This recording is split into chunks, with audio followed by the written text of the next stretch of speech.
আসসালামু আলাইকুম ভিউয়ার্স, কেমন আছেন সবাই?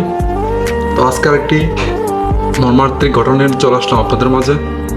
মিরপুরের যেই ধর্ষণের ঘটনাটা আপনারা হয়তোবা সবাই জেনে গেছেন। 8 বছরের রামিসা, তার সাথে যেই ঘটনাটি ঘটেছে এটা মেনে নেওয়ার মতন। কারণ এখন বর্তমানে আমাদের বাংলাদেশে এমন পরিস্থিতি হয়ে গেছে, রাস্তায় রাস্তায় ঘরে ঘরে ধর্ষণ হচ্ছে, শিশু নির্যাতন, শিশু ধর্ষণ। 8 বছরের মেয়ে রামিসার বাবা বলছিল আমাদের বাংলাদেশ এমন পর্যায়ে চলে গেছে যে বাংলাদেশে নাকি বিচার চেয়েও বিচার পাওয়া যায় না।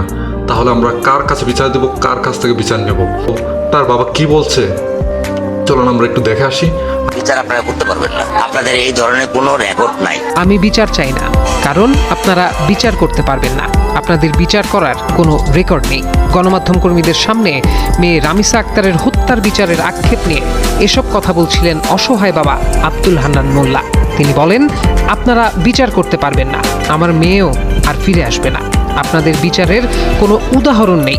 এটা বড়জোর 15 দিন চলবে, আবার কোনো ঘটনা ঘটবে, এরপর এটা ধামাচাপা পড়ে যাবে। পুলিশ জানায়, মঙ্গলবার সকাল 10:30টার দিকে শিশু রামিসাকে স্কুলে পাঠানোর জন্য খুঁজতে গিয়ে তার মা পাশের ফ্ল্যাটের অর্থাৎ অভিযুক্তদের ঘরের দরজার সামনে তার স্যান্ডেল দেখতে পান। রামিসার মা যখন সে ঘরের দরজায় কড়া নাড়েন তখন কেউ খুলছিল না। মূলত সেই সময়েই ভেতরে হত্যাকাণ্ডটি ঘটানো হচ্ছিল।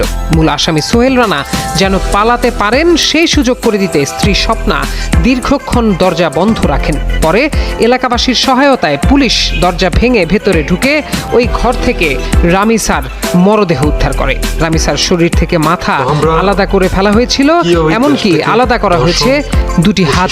পুলিশের ধারণা, প্রতিবেশীর বিকৃত যৌন লালসার শিকার হয়েছিল শিশুটি। নির্যাতন বা রক্তক্ষরণের বিষয়টি জানাজানি হয়ে যাওয়ার ভয়েই তাকে শ্বাসরোধ করে হত্যা করা হয়।